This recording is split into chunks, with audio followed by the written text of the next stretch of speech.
Bonjour Tanguy. Bonjour. Alors j'ai le plaisir de te recevoir aujourd'hui parce que je t'ai rencontré récemment au bar Royal à Nancy dans le cadre d'un coiffé slam. Tu es l'un des deux animateurs de cette scène ouverte, en fait, qui a lieu une fois par mois. J'ai été beaucoup touché par ce que j'ai vu et entendu. On va y revenir au cours de cette rencontre qui est pour moi l'occasion de proposer aux auditeurs un autre regard sur ce qu'est le slam. On va commencer peut-être par redonner une définition du slam, parce que je me suis rendu sur la page Wikipédia du slam et j'ai vu qu'il pouvait y avoir des malentendus autour de ce que c'était. Est-ce une compétition de poésie? Est-ce du spoken word? Enfin, je ne vais pas entrer en détail. Je te laisse nous dire pour commencer ce qu'est pour toi le slam. Alors pour moi, le slam, je vais faire court pour justement ne pas perdre trop de gens. Pour moi, le slam, ce n'est pas un genre de poésie, c'est un espace de poésie dans lequel se retrouvent tous les genres. Donc que l'on prenne, comme je t'avais dit tout à l'heure, que l'on prenne Matt Pokora, Booba, Céline Dion, Michel Sardou ou ma grand-mère, si tous on les met ensemble dans une soirée et que chacun ils viennent faire une recette de cuisine, une chanson, un rap, chacun ils ont leur moment, du moment que c'est a cappella, donc sans instrument de musique, eh bien chacune qui vont passer et dire leur texte, ça c'est du slam à partir du moment où tous, tout un chacun, eh bien, ils sont à un instant artistes, slameurs, slameuses, et puis, passer leurs 3 minutes de poésie, ils retournent s'asseoir, ils redeviennent publics. Le propre du slam, c'est qu'il n'y a pas de barrière entre artiste et public. On est, pendant une seule soirée, tous assis ensemble dans le public, et à un instant T, on peut voir des personnes se lever, monter sur scène, faire un poème, une chanson, un rap, ce que tu veux, et puis retourner s'asseoir dans le public. Le slam, c'est un espace dans lequel se retrouvent tous les genres, toutes les façons de parler, toutes les façons de s'exprimer. J'avoue que la proposition que tu fais d'une soirée slam avec Michel Sardou et ta grand-mère me fait envie. Mais c'est vraiment... moi, c'est ça que j'aime le plus dans le slam, en fait. Contrairement à un concert où tout le monde vient habillé avec le t-shirt du groupe, sur une soirée slam, personne n'est habillé de la même façon. Parce que personne ne parle de la même façon, personne ne va dire la même chose. Et en fait, c'est ça qui est incroyable dans les soirées slam, c'est que on se retrouve avec des gens, mais qui, sincèrement, viennent de milieux sociaux, d'horizons, de cultures, d'éducation totalement diverses. Et tous ces gens-là se retrouvent un instant T par le prétexte de la poésie et arrivent à se dire bonjour et même à se créer des liens, en fait. Et ça, c'était frappant lors de la soirée à laquelle j'ai assisté au Café Royal à Nancy. J'étais émerveillé, justement, face à ces personnes très différentes les unes des autres, mais qui avaient envie de se livrer, parce que je crois qu'on se livre beaucoup quand on fait un slam. Il y avait beaucoup d'émotions grâce à ça, grâce à ce que tu décris, c'est-à-dire cette diversité de personnes qui sont réunies parce qu'elles ont un point commun, elles ont envie soit de s'exprimer devant les autres, soit, enfin c'est pas l'un n'annule pas l'autre d'ailleurs, ça peut être les deux, et elles ont envie d'entendre aussi d'autres personnes s'exprimer. Oui, complètement. Et ben, en fait, ça c'est aussi parce que tout simplement la poésie a ça que moi j'aime souvent dire que la poésie c'est l'un des rares domaines où en fait il est impossible de mentir. On a beau ne pas vouloir parler de soi, dès lors qu'on fait un poème, en fait, il y a quand même sa propre subjectivité qui va entrer en compte. Donc, en fait, même si on ne veut pas parler de soi et qu'on fait un poème sur une table, sous prétexte que c'est Jean-Michel qui est en train de raconter sa définition de ce qu'est une table, eh bien Jean-Michel va quand même un peu parler de son éducation, de où est-ce qu'il a appris, c'est quoi une table, comment ça fonctionne, etc. C'est quoi les tables dans la vie de Jean-Michel, et ainsi de suite. Et ça, c'est la poésie, ça a de ça, qu'on y met toujours un petit peu de son grain de sel. Et c'est important parce qu'en fait, ouais, on a besoin un peu à un moment donné d'évacuer. En fait. Mais ce que j'entends, c'est que le slam, c'est forcément une rencontre. Une soirée slam, par exemple, où il y aurait Tanguy tout seul et un public autour de lui, ce ne serait pas une soirée slam. Non, Tanguy tout seul, ce serait un spectacle de Tanguy. Jean-Michel tout seul, ce serait le spectacle de Jean-Michel. Une soirée slam, effectivement, une soirée slam de poésie, c'est aussi pour ça qu'on dit ça, c'est justement plusieurs artistes. Un slam de poésie se fait dès lors qu'on a plusieurs poètes et poétesses qui vont se passer le crachoir, se passer le micro et redevenir spectateurs aussi, parce que sans spectateur, il n'y a pas de spectacle. On va entrer un peu plus dans le détail justement d'une soirée slam à Nancy, comme ça on a un bon exemple de la façon dont ça se passe. Et après on pourra poursuivre notre échange sur ce que représente le slam pour toi, comment il est entré dans ta vie. Mais est-ce que tu peux partager avec nous tout simplement la façon dont s'est déroulé le dernier Coiffé Slam et nous expliquer d'ailleurs pourquoi ça s'appelle Coiffé Slam. C'était le mercredi 3 février, donc, et ça commençait aux alentours de 19h30, 20h. Alors, je te fais le déroulé, mais rappelle-moi après de te dire pourquoi c'est Coiffé Slam. Okay. Et donc, en fait, c'est simple. Nous, on a nos rituels maintenant, parce que ça fait 11 ans qu'on existe. Et donc, chaque fois, officiellement, c'est à partir de 19h30. Mais bon, le temps que les gens arrivent, s'installent, etc., on commence toujours un peu en retard. J'étais pas mécontent d'être arrivé très en avance, d'ailleurs. Le but, c'est que aussi, comme on est accueilli dans un bar, en fait, l'idée, c'est aussi que voilà, la première heure, prenez un verre, comme ça, vous faites tourner le bar, voilà, parce que justement, ils accueillent un événement poésie. Et en arrivant tôt, on trouve une place aussi. Voilà, exactement. Oui, parce qu'on est très nombreux maintenant, donc effectivement, à un moment donné, si vous voulez avoir une place assise, vaut mieux arriver tôt. Dès lors, en fait, c'est ouvert à tous. Il n'y a pas de réservation, surtout pour les participants. Il suffit juste d'arriver à temps. Et ensuite, il faut venir voir Fred et moi, qui sommes les deux animateurs. Si vous avez envie de participer, vous nous demandez. On écrit votre nom, votre prénom, votre nom de scène sur un petit papier. On le plie en 4. On le met dans un chapeau. Ensuite, après, que vous passiez en premier ou en dernière, c'est la faute à pas de chance. Et chacun, une fois qu'on a démarré, bien moi et Fred, on est là pour faire la transition. Donc, pour annoncer les poètes, pour faire des harangues et faire participer le public, pour faire en sorte qu'ils puissent applaudir, faire du bruit avant et après l'artiste, parce que c'est long, une soirée de poésie, donc à chaque fois, à un moment donné, la tension, ça devient compliqué de se taire simplement. Donc nous, en tant qu'animateurs, on est là pour permettre aussi au public d'avoir un exutoire. Le temps que nous, on fait la transition, ils peuvent applaudir, huer, ça n'arrive jamais, au contraire, tout le monde adore, mais en tout cas, exprimer leur ressenti. Et surtout parce que, en fait, nous, en tant qu'animateurs, on est là pour faire en sorte que le public puisse écouter les artistes. À la différence d'un concert, comme je le disais tout à l'heure, un concert, c'est l'artiste qui doit parler fort pour se faire entendre et au fur et à mesure, une fois qu'il démarre. Une scène de poésie, en fait, c'est le silence du public qui donne la permission à l'artiste, aux poètes et poétesses de pouvoir s'exprimer. Et donc, du coup, c'est impressionnant parce qu'on a un brouhaha, parce qu'on est dans un bar. Il y a des bières, il y a des cling-cling, on peut bavarder avec son pote. Mais dès lors que le poète, la poétesse monte sur scène, tout d'un coup, il y a un silence de mort. Et ça peut être intimidant de voir dans une salle avec des gens qui ont des bières, qui font du bruit, etc. Et tout d'un coup se taisent et vous regardent, il y a une scène. Et là, ce que tu viens de faire, c'est très fort parce que c'est précisément la manière dont vous jouez avec le public durant la soirée. Vous jouez aussi sur votre voix pour amener ce public à être plus attentif, d'autant qu'il y a des personnes qui vont s'exprimer ce soir-là pour la toute première fois de leur vie. Et il faut créer un climat qui les aide à être en confiance. Oui, c'est vrai. Oui, mais là, j'ai fait une déformation professionnelle, effectivement. Mais donc, du coup, oui, nous, on joue de ça parce que nous, on a plus l'habitude. Donc maintenant, à force d'avoir roulé sa bosse, on apprend aussi à gérer son énergie, à gérer le public. Et donc, nous, on est là pour ça. Et ensuite, on enchaîne poètes et poétesses les uns après les autres pour faire en sorte qu'ils puissent être applaudis, écoutés, respectés.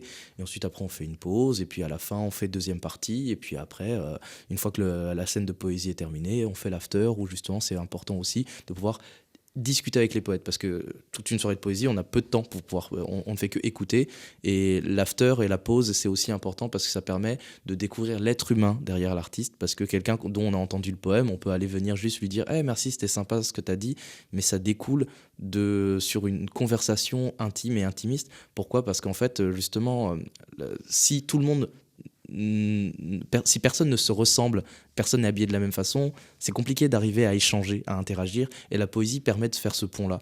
Et moi, c'est pour ça que j'aime souvent dire qu'en fait, dire des textes, c'est juste un prétexte pour rencontrer les gens, parce que des gens qu'on a pu voir et entendre sur scène, on peut après leur dire ah merci, ce que tu as dit, ça m'a touché, ou alors j'étais pas du tout d'accord, pourquoi tu as dit ça, etc. et tout.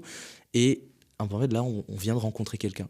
Et même deux personnes qui étaient dans le public peuvent avoir une conversation pour se dire telle personne, t'as vu, il a fait ce texte-là sur ça m'a fait penser à moi, ma grand-mère, ah mais moi aussi ça m'a fait penser. Et là il y a un prétexte à une conversation. Et une précision peut-être, Tanguy, concernant les poésies en elles-mêmes, il n'y a pas de règles spécifiques. Chacun vient partager le texte qu'il a envie de partager. D'ailleurs, on a eu des chansons a cappella durant Bien sûr. la soirée, on a eu des interventions qui ressemblaient presque à des sketchs aussi, joués à deux. Vous ne fixez pas de règles. Il y a des règles, mais en fait, ce sont des règles très permissives. La règle la moins permissive, c'est qu'en fait, on considère que c'est sans instrument. Et la durée peut-être aussi. Voilà, c'est sans instrument, c'est-à-dire qu'en fait, on veut pas de costumes, de déguisements, d'instruments de musique.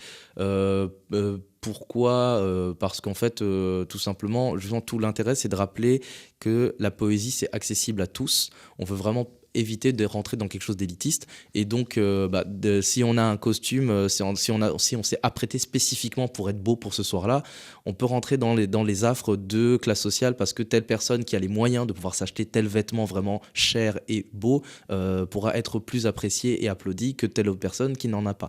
C'est la même façon pour un instrument de musique parce que faut avoir les moyens d'acheter un instrument de musique, faut avoir les moyens de faire du solfège.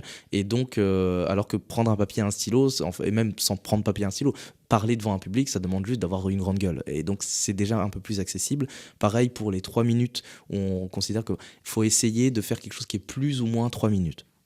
On peut déborder, évidemment, parce qu'on n'est pas des bourreaux, mais si on propose 3 minutes, c'est parce que 3 minutes, c'est le format d'une chanson, en fait. Donc, 3 minutes, en fait, déjà, on arrive à raconter beaucoup, beaucoup de choses. Et puis aussi, c'est parce que si on arrive à réduire à 3 minutes, ça permet de pouvoir faire passer 30 personnes, parce qu'au moins, là, en 30 personnes, on arrive à tenir quand même 1h30, tu vois.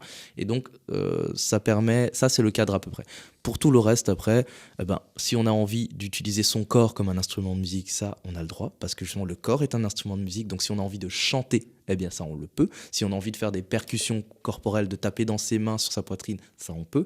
Si on a envie de faire quelque chose de plus comique, théâtral, dramatique, chanter ou pas, ça, on peut. On est libre, justement, de s'approprier toutes les règles qu'on n'a pas interdites. Et je n'ai pas oublié la première partie de ma question. Pourquoi ça s'appelle Coiffe Slam, K-W-A-F-E? Alors oui, alors ça c'est plus propre à Fred et mon acolyte et Cécile qui n'est plus sur Nancy, elle a déménagé à Sète, si j'ai bonne mémoire, ou dans les parages de là-bas, dans le sud. Et donc en fait Cécile tenait une association qui faisait donc des repas des repas culturels sur Nancy et donc dont beaucoup étaient originaires des Antilles. Et donc si j'ai bonne mémoire, alors je vais faire un affront parce que je sais plus si c'était en créole martiniquais ou guadeloupéen, mais donc de ce qu'elle m'avait dit, c'est que du coup coiffer, c'est en créole, ça signifiait qu'est-ce que tu fais. Et donc à la base en fait c'était coiffer point d'interrogation, slam, point d'exclamation. Et donc, du coup, qu'est-ce que tu fais? Viens slammer. C'était un jeu de mots commun. Et puis, au fur et à mesure, à force de réfléchir à la typographie, etc., on a juste gardé coiffé slam sans rajouter les signes de ponctuation. Et donc, voilà, c'est resté coiffé slam. Et je trouve que c'est bien parce qu'en fait, ça donne l'idée que c'est café slam, mais on a été trop bête pour l'écrire correctement. Et puis, en même temps, oui, mais pourquoi coiffé slam? Pourquoi vous n'avez pas dit café slam plus simplement? Du coup, ça ressort de l'ordinaire. Et pour beaucoup, en fait, ils préfèrent dire café slam parce que c'est plus simple pour eux, mais au moins le coiffé slam, ça leur reste en tête. Donc en fait, c'est un non gagnant. Eh bien voilà, c'est plus clair pour moi maintenant. Merci Je beaucoup, t'en prie. Tanguy. Tu as évoqué Fred. Fred, c'est effectivement l'ami. J'imagine que c'est un ami très Ouais. proche avec qui vous avez lancé ce Coiffé Slam il y a maintenant 11 ans. On revient sur la genèse, sur la mise en place de ce qui est devenu une petite institution finalement à Nancy, vu le public qui vient massivement à chaque fois. Eh bien, c'est Fred et Cécile donc, qui se sont donné l'envie de lancer en fait une scène de poésie. Cécile, elle avait envie de lancer une scène et elle connaissait bien les gérants du Royal de l'époque et elle connaissait Fred qui lui était déjà chanteur, rappeur et donc du coup Cécile elle voulait pas du tout être dans l'animation et donc elle a demandé à Fred de pouvoir animer avec elle. Fred il était un peu rétif, il se dit oui t'es sûr qu'il y aura du monde etc. Et donc du coup ils se sont lancés au culot, ils l'ont fait et Après, avec ça, moi j'ai participé en fait dès les premières scènes en tant que poète, en tant que spectateur, parce que j'étais encore étudiant, j'étais même première année de fac, etc. et tout.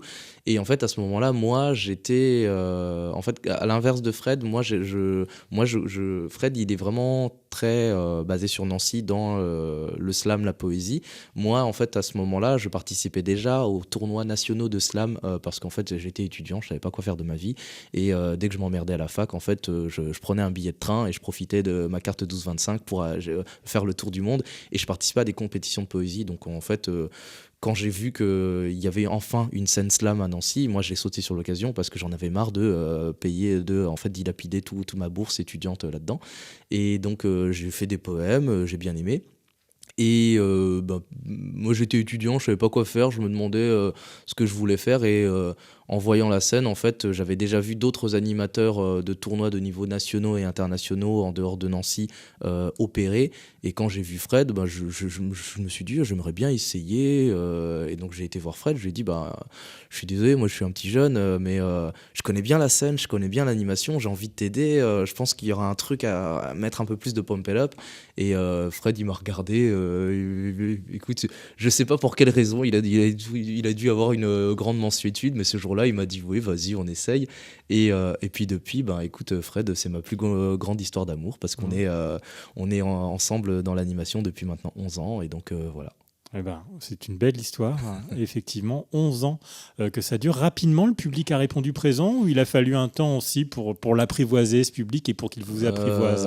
On a eu un petit vivier et ça a fait boule de neige lentement. Donc dès la première scène, on devait être une quinzaine de poètes en fait. Et c'est ça qui était intéressant, c'est parce qu'en fait on était déjà une quinzaine de poètes et l'avantage c'est que chaque poète est aussi spectateur et puis surtout chaque personne qui était venue avec chacun un ami. Et donc du coup première scène en fait d'une quinzaine fois deux vu que chacun avait un ami, donc on était entre 20 et 30. Donc ça a été ça les premiers mois et petit à petit boule de neige faisant, chacun a ramené un ami supplémentaire au fur et à mesure. Et en fait, c'est comme ça qu'on a grandi, mais ça s'est vraiment fait crescendo. Et c'est ainsi que 10 ans plus tard, maintenant, on dépasse, quand on est nombreux, on dépasse plus de 100 personnes dans le Royal. Moi, j'ai débarqué la dernière édition très naïvement en me demandant un peu comment ça allait se passer et en me disant, certainement qu'ils vont demander est-ce qu'il y a des gens qui veulent participer dans la salle et puis que personne ne va oser dans un premier temps et quelqu'un va finir par se lancer. Il y a 10 ans, c'était ça. Mais là, c'était pas du tout comme ça. Là, il y a 10 ans, c'était ça. Et maintenant, effectivement, on commence à être un peu trop nombreux pour là où on est. On n'est pas en fait, maintenant, on est dans le stade, on se demande, on sait qu'on commence à être trop nombreux pour une mensuelle, mais on n'est pas encore assez pour en faire 2 dans le mois. Donc on ne sait pas encore ce qu'on va faire. Et en attendant, on continue de jouer des coudes. Et puis, écoute, même si les gens sont bizarres, ils sont très gentils. Donc, voilà. Et puis, oui, c'est une question de rythme aussi. Pour apprécier les bonnes choses, il faut qu'il y ait un temps suffisamment long entre deux sessions, entre deux rencontres. Ça. Oui, c'est ça, complètement. Ça permet de créer le manque aussi. Et chaque premier mercredi du mois, on se rend compte que ça a manqué au public. On va entrer dans une phase encore plus personnelle peut-être de notre entretien, Tanguy. Je comprends que le slam occupe une part importante de ta vie et depuis longtemps, puisque lorsque tu étais étudiant, que tu ne savais pas ce que tu voulais faire dans la vie, tu savais en tout cas que tu voulais faire du slam. Donc c'était un repère très fort dans ta vie lorsque tu avais 20 ans. Oui, je savais que je voulais faire. En fait, je savais que j'avais besoin d'extérioriser un truc. Donc en fait, c'est pour ça que le slam est important. Mais en fait, le slam, c'est de la poésie. En fait, le slam, c'est un des canaux de la poésie. Et donc moi, en fait. Oui, je vais te faire... Et tu me disais, quand on préparait cet entretien, une poésie qui doit percuter autant qu'une porte. Oui, c'est là le mot slam, en fait, c'est ça. C'est vraiment l'idée du claquer avec les mots, donc de l'efficacité de la sonorité et du sens. En fait, pour faire simple, moi, quand j'étais ado, j'étais au lycée, j'étais au Burundi, en fait. Et en fait, c'est l'époque Grand Corps Malade qui a émergé dans les médias. Et donc, du coup, je devais avoir 16-17 ans. Et donc, je vois ça sur MCM, MTV à l'époque. Et donc, je vois ça. Et en fait, je me dis... oh, c'est cool, mais en même temps, de mon arrogance d'adolescent, je me suis dit, bah, en vrai, moi aussi, je fais ça, tu vois, parce que j'écrivais, je gratouillais des trucs, parce que j'étais introverti, mal dans ma peau. Et en fait, écrire, dessiner, c'était les choses que je faisais, mais que je gardais dans mon coin, parce que c'était des trucs nuls, en fait, dont tout le monde se foutait. Donc, c'était mon jardin secret. Personne ne devait savoir que je faisais ça. Et bah, quand je vois Grand Corps Malade, je me dis, ah, mais en fait, bah, c'est un métier, tu vois, dire de la poésie. Et donc, je me suis engouffré là-dedans. Justement, ça m'a pas lâché. J'ai continué d'écrire, de monter sur des scènes de poésie au Burundi. Et bah, pour la fac, en fait, je suis venu à Nancy parce que j'avais une tata juste à côté, dans un petit village. Et donc, ainsi, bah, de cette façon-là, j'ai continué sur mon temps libre à continuer à écrire et à monter sur des scènes de poésie. Et comme c'est en forgeant qu'on devient forgeron, c'est en poétisant qu'on devient poète. Et donc petit à petit, bah, voilà, la poésie ne m'a pas lâché parce que je continue à en faire, que ce soit dans des scènes slam, que ce soit dans des scènes de contes, que ce soit dans des scènes de chansons, de musique française. Je m'intéresse à la poésie sous toutes ses formes. Et en fait, c'est ça. Moi, le slam le slam m'a permis de déringardiser la poésie pour moi. Parce que pour moi, la poésie... bah, c'était chiant, c'était nul, c'était Molière, c'était Ronsard, c'était tous les manuels français. Et en fait, et je dis pas que c'est mauvais, au contraire, maintenant que je suis adulte, je me rends compte de tout l'intérêt qu'il y Quand a. vous serez bien vieille au soir à ma chandelle, dirait, chantant mes vers en vous émerveillant, Mais- Ronsard me célébrait du temps que j'étais belle. Mais oui, mais en fait... Très misogyne moi- quand même, mais Mais oui, non, mais, ah oui, non, mais clairement, et ça, je suis tout à fait d'accord. Au contraire, je suis... mais ça sonne bien. Mais je suis partisan en fait justement de désacraliser la culture, de désacraliser la littérature, la poésie. Pourquoi ? Parce que moi je fais partie de ceux qui considèrent en tout cas que la culture m'a été mal transmise dans l'éducation nationale parce que je sais pas moi, Les Ils t'ont Misérables. pas fait rêver, quoi. Bah, Les Misérables, quand t'as 12 ans, honnêtement, déjà le texte est trop dense. Proust à 14 ans, honnêtement, enfin, les phrases les phrases kilométriques, une phrase qui prend 5 lignes, honnêtement, à 14 ans, c'était trop pour moi. Voltaire, Candide, Bah, ça passe, ça, non ? Bah non plus. Même pas Ah non, C'était très drôle. Candide, honnêtement, moi j'avais envie de le taper, tu vois, c'était un demeuré, il était trop naïf, tu vois, et je comprends Ah, mais on maintenant, est oui, d'accord, il on est est d'accord. Candide, d'accord, mais donc moi, en tout cas pour moi, je trouve que les textes étaient inadaptés pour moi, et surtout, les enseignants étaient de mauvais médiateurs. Je dis pas que c'est leur faute à eux, parce que eux-mêmes, en fait, je pense qu'on leur a mal transmis, et ils ont juste reproduit, voilà, ces reproductions sociales et compagnie, et donc moi, quand j'ai vu le slam... Oui, puis quand on parle d'art, il faut être passionné pour être passionnant, quoi. Oui, c'est ça. Et puis même, moi, je pense qu'il y a aussi des questions de classe. Moi, je suis noir dans un pays comme la France. Honnêtement, les lettres classiques, je ne me suis jamais senti légitime dedans parce que tout simplement, j'avais l'impression que, en fait, j'avais pas la bonne couleur de peau parce qu'ils parlaient pas comme moi. Et quand bien même, alors que dans ma famille, justement, on adore Sardou, on adore Brassens et autres, mais on ressent quand même qu'il y a une distance parce que c'est jamais des personnes comme des gens de ma famille. Et on se le dit pas, mais ce sont des choses intrinsèquement, inconsciemment, on les emmagasine, et donc je me suis jamais senti légitime. La littérature classique, la poésie classique en France, effectivement, c'est dur de s'identifier. C'est ça ? C'est une question d'identification ? C'est pas une question d'identification, parce que moi j'avais très envie d'y aller, mais par contre, quand j'y allais, je voyais que je faisais tâche, on me disait que oh, mais c'est normal si tu connais pas, mais en fait c'est parce que si je connais pas, c'est tout simplement parce que j'ai jamais fait de théâtre, mais j'ai jamais fait de théâtre parce que je m'y sentais pas le droit légitime de pouvoir en faire partie, très clairement. Et même maintenant, justement, je suis très heureux parce que j'ai persisté et je vois toujours que je fais tâche. Mais par contre, je ne m'excuse plus de faire tâche. Mais je suis étonné quand j'entends ça parce que je reviens au coiffé slam. Oui. À aucun moment on se dit cette personne fait tâche, justement parce qu'il y a une telle diversité que et puis chaque personne est unique et on est très heureux d'être en face de cette personne unique. Et puis surtout, cette personne ne fait pas tâche. Pourquoi ? Parce qu'en fait, ce n'est pas à l'apparence qu'on va jauger la qualité littéraire dans les scènes slam. Sur les scènes slam, on peut avoir quelqu'un qui est mal habillé. Mais vraiment, on peut avoir des sans-abri qui viennent vraiment tout de haillons vêtus, etc.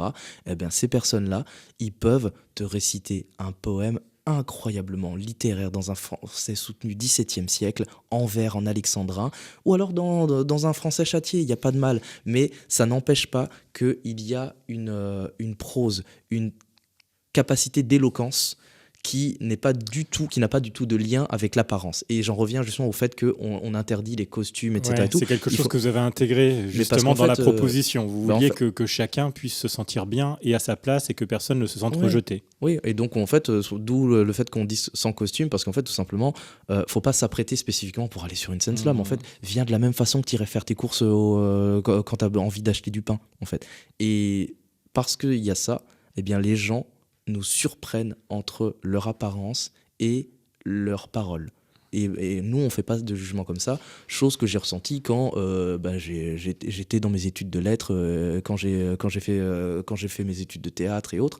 Restons là-dessus, justement, parce que je reste étonné, Tanguy, quand tu dis que tu as l'impression de faire tâche, parce qu'il y a une telle aisance chez toi que, qu'en tant que spectateur, à titre personnel en tout cas, je peux te dire que à aucun moment je me suis dit « mais cette personne fait tâche ». Bah oui, mais... mais il y a d'autres contextes où toi, tu as l'impression de faire tâche. Oh, je n'ai pas l'impression, je faisais clairement tâche, oui. Mais écoute, j'étais à la fac de lettres à Nancy. Moi, quand j'allais voir des pièces de théâtre à la Manufacture, je voyais très bien que juste quand j'allais m'asseoir, tout le public se retournait parce que un jeune noir à la Manufacture... Oui, tu sentais des regards, quoi. Je les voyais. Non, mais je descendais... C'était pas dans ma tête. Je voyais tout le monde se retourner parce qu'il n'y avait que des vieux. Et c'est pas grave, heureusement, justement, qu'ils vont au théâtre. Mais c'est vrai que ça m'interpelle toujours parce que je suis un peu Michel Passepartout, moi. Donc Mais oui, mais en fait, moi, ça me dérange pas parce qu'en fait, moi, j'ai toujours aimé aller en fait, dans les lieux qui me ressemblent pas. Parce qu'en fait, moi, ça m'intéresse justement, j'ai envie de me nourrir de tout ça. Mais quand je voyais et que tout d'un coup, on me dit « Ah oui, quand même, c'est bizarre ». Enfin, c'est pour ça m'amène une autre question. Est-ce qu'il ne vaut... C'est intéressant de ne pas passer inaperçu. Oui, c'est vrai. Et ça peut être retourné comme une force. Hein.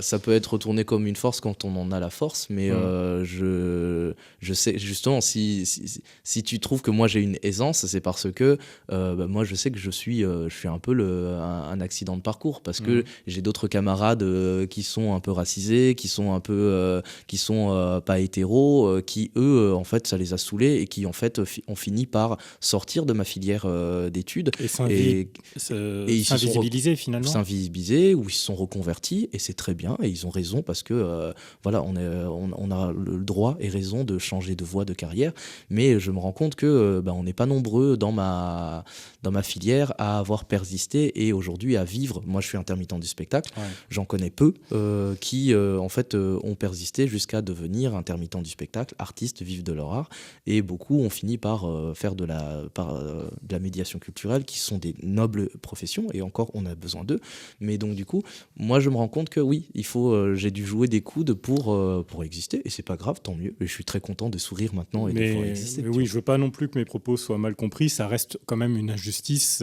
ça peut être une injustice effectivement, il n'y a pas de raison qu'on se retourne sur toi quand tu vas au théâtre, quoi. Oui, non, ce sont des biais en fait, on a tous des biais quels qu'ils soient, et même moi j'ai des biais, enfin je vais pas te dire sous prétexte que là je fais ouin, ça veut pas dire que moi je suis parfait non plus, tu vois. Donc, et en fait, juste être conscient des biais que l'on a, ça permet justement d'être vigilant.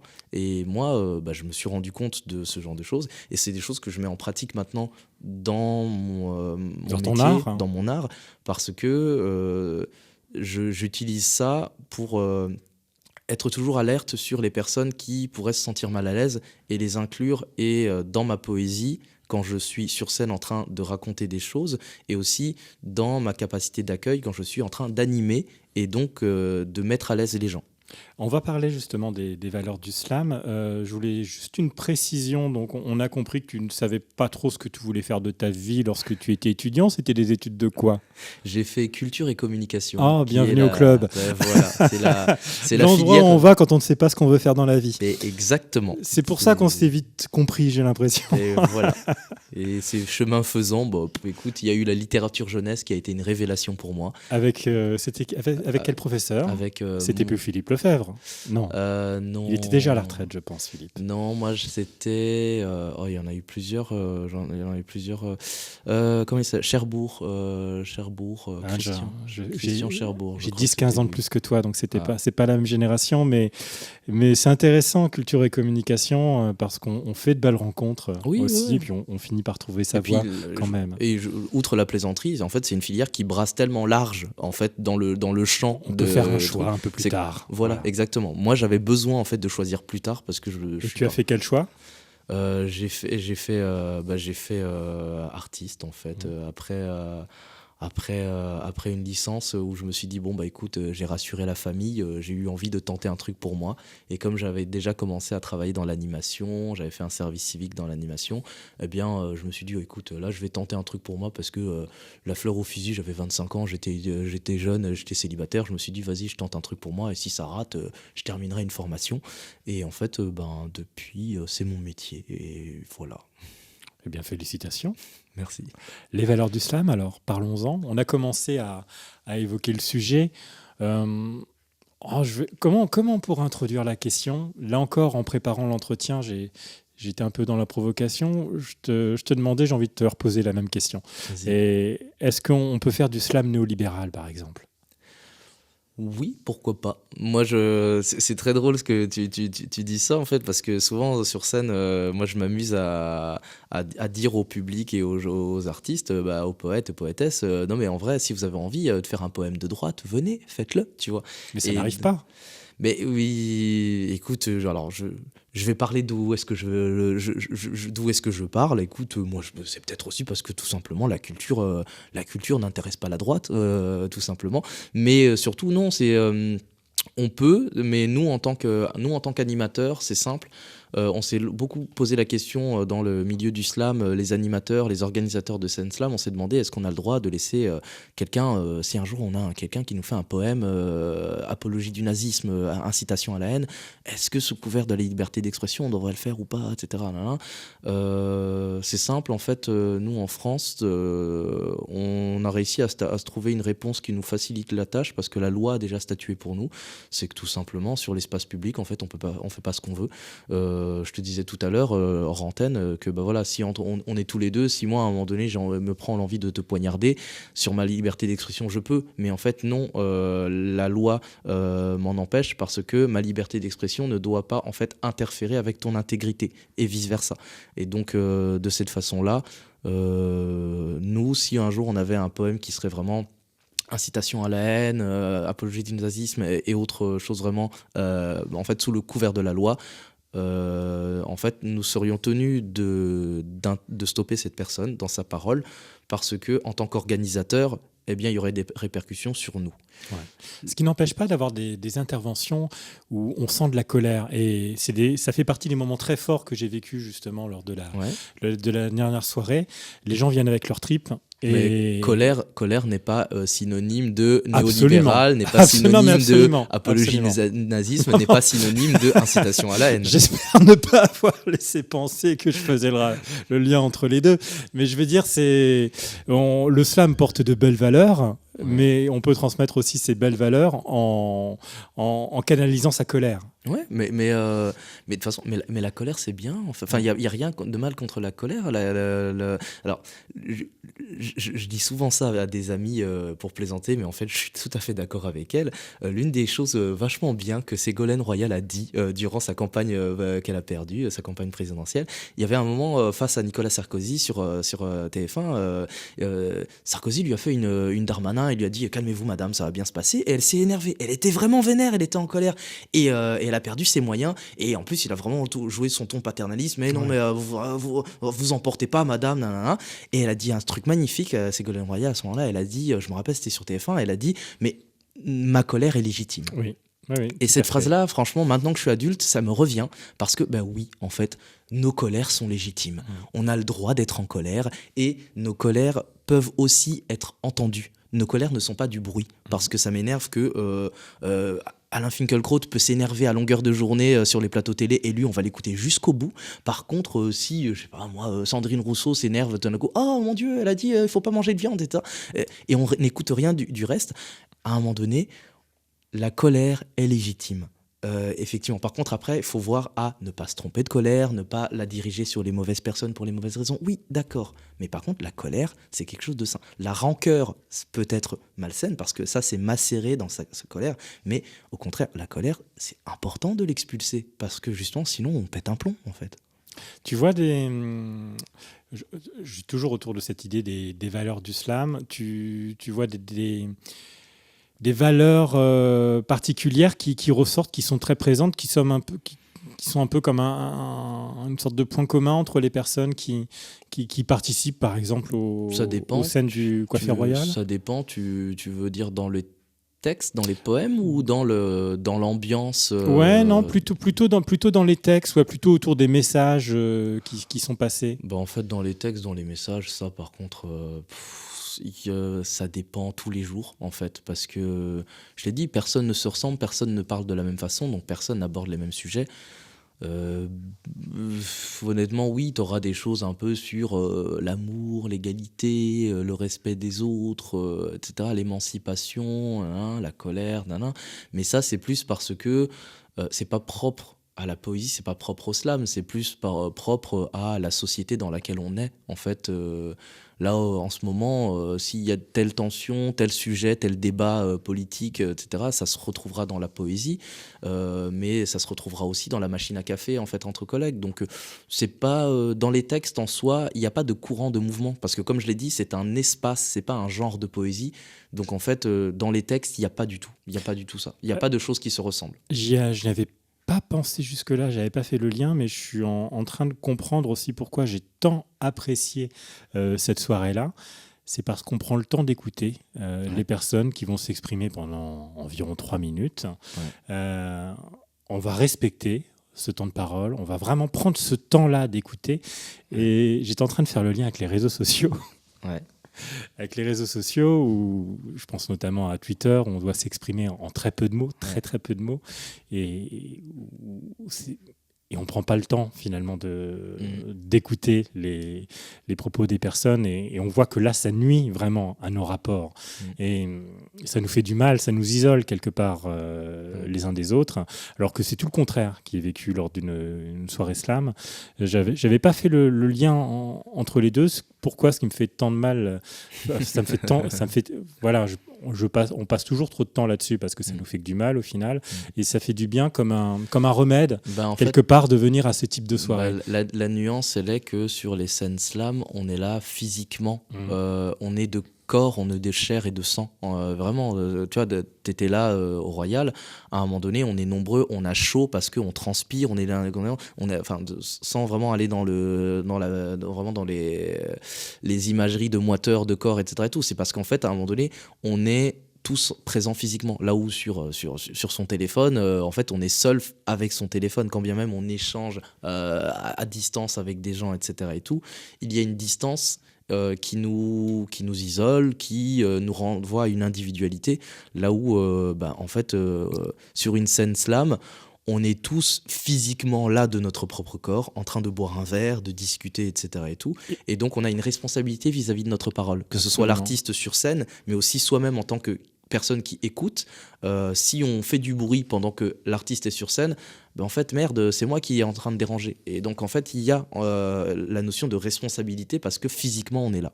Et est-ce que tu es un utilisateur toi-même des réseaux sociaux, et quel regard tu portes sur ces derniers ? Aujourd'hui, justement, moi, j'en suis à ce que je viens de dire là. En fait, c'est que privilégier la rencontre. Hein. Oui, mais en fait, c'est que les réseaux sociaux pour moi n'ont rien de sociaux. Justement, je trouve que le terme est pas forcément le bon. Pour moi, c'est des réseaux de communication.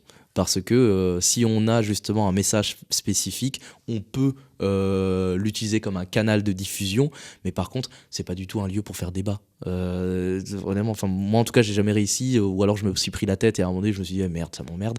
Mais parce qu'en fait, la notion de débat, d'échange, de responsabilité de sa parole, elle n'y est pas. Et ça ne me dérange pas du tout, parce que je trouve que l'anonymat sur Internet, encore heureux que ça existe, c'est très bien. Je trouve qu'on devrait réfléchir à la répercussion aussi et à la responsabilité de sa parole sur Internet, mais c'est bien aussi qu'on puisse avoir de la distance. En fait, les deux sont nécessaires à l'être humain. Et Donc pour moi, les réseaux sociaux, je les utilise. Ce sont des canaux de communication parce que justement, si tu veux faire ton message, mais si tu veux véritablement partir dans un débat philosophique et vérifier si tu ne devrais pas changer d'avis parce que Jean-Michel a en fait, c'est trop restreint comme moyen de communication. Et donc, souvent, tu sais quoi, vas-y, on vient boire un verre, on discute. Et quand je dis verre, c'est pas forcément de l'alcool, parce que justement, la poésie, ce n'est pas non plus une incitation à boire de l'alcool.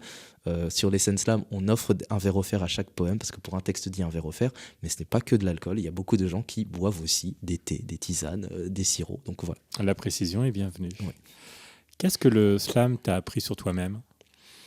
Que j'avais plus de choses à gagner en écoutant les gens qu'en ouvrant ma gueule, en fait, justement. Sur les premiers moments où j'ai découvert cette appétence j'avais envie de raconter plein de choses et je suis parti sur plein de scènes, j'ai fait des tournois, des compétitions, je voulais dire tous mes textes, je me battais pour vraiment dire tout dès qu'il y avait un moment, etc. Et en fait, à un moment donné, j'en ai eu un peu marre parce que j'ai sombré dans la compétition de l'ego qui est propre à tout milieu artistique et tout milieu tout court, en fait, professionnel, etc. Et tout. Et en fait, à un moment donné, à une époque, j'ai fait même une coupure de 3 ans où en fait, j'ai arrêté d'aller sur les tournois, en tout cas en tant que participant, mais en tant que spectateur.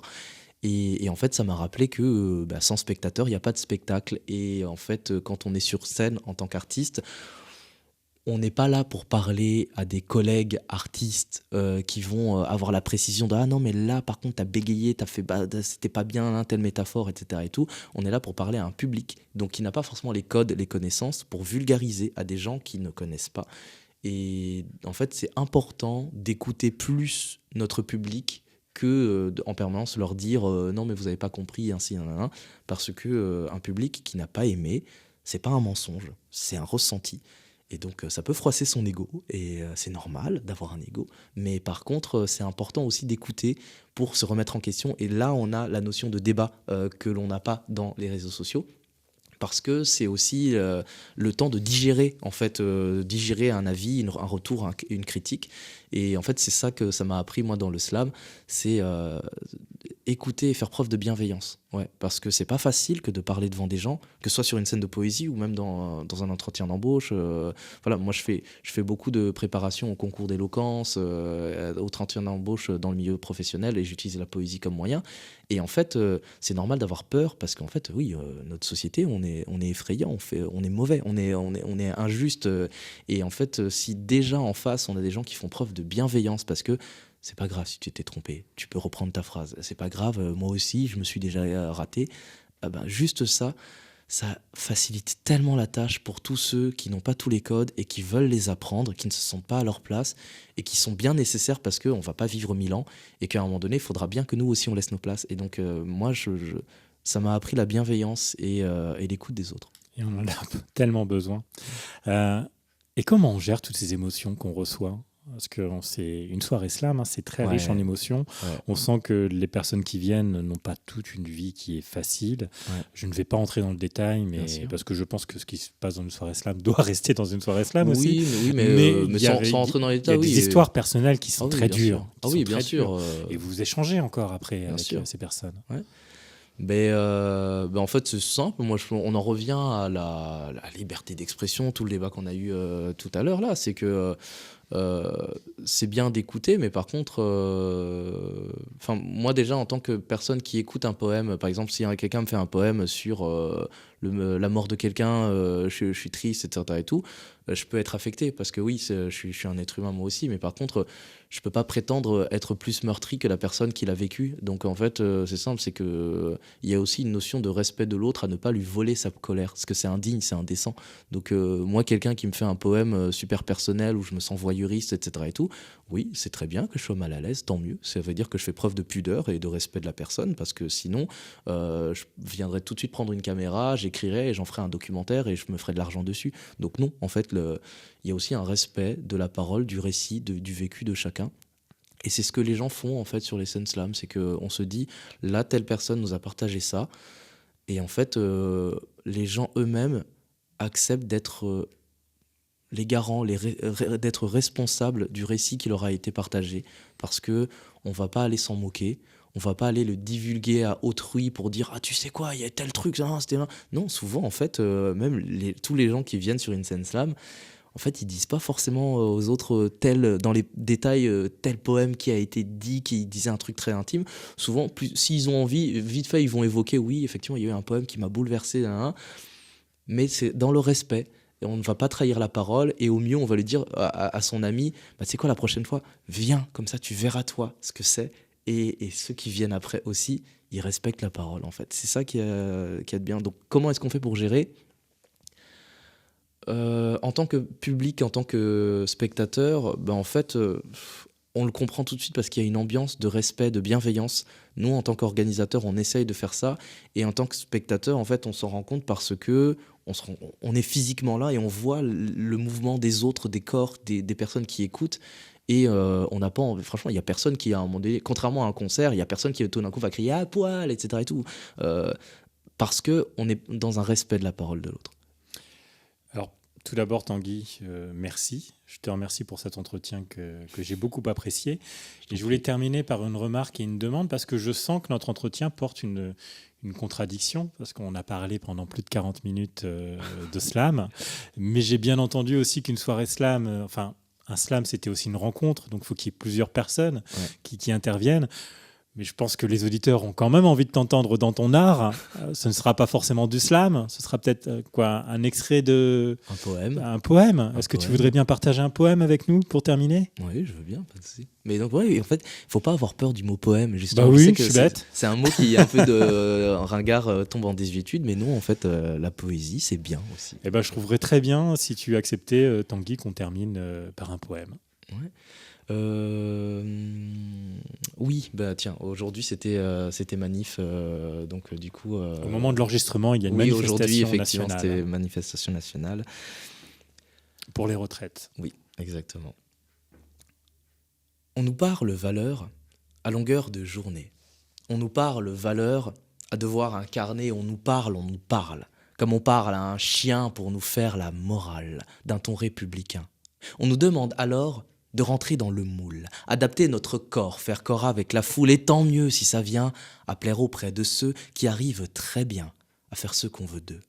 Mais que faire de ces gens qui ne sont pas conformes, qui même en essayant ne vont pas dans la norme, les pas très hétéros, qui ne peuvent pas taire une couleur de peau ou un statut précaire, ceux auxquels on avance la méritocratie, la fameuse engeance à nourrir bourgeoisie, on nous parle, comme on parle à des gueux, reproduction sociale, ouais ma gueule, j'ai lu Bourdieu.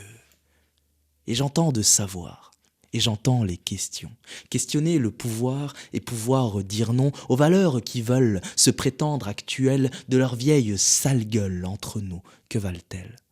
Que vaut donc un pays qui s'engage et qui signe les accords de Paris, mais enfreint ses consignes ? Que vaut donc nation, trouvant si dangereux dans sa population des personnes transgenres ? Que vaut donc un État, s'il pensant faire assez sur la question des droits des personnes racisées, et que vaut République, prétendument égale quand des viols impliquent l'Assemblée nationale ?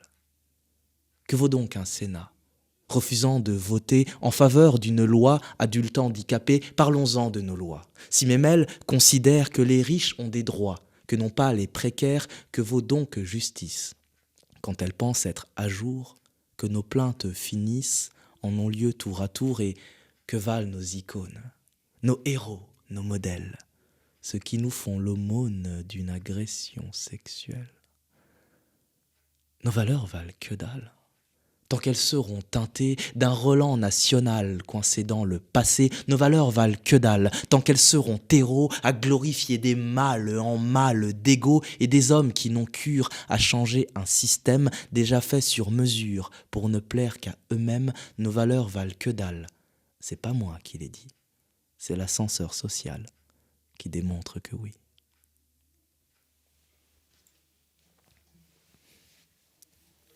Merci. Le silence après était important. Merci beaucoup, Tanguy. Je t'en prie, merci beaucoup Nicolas pour l'invitation.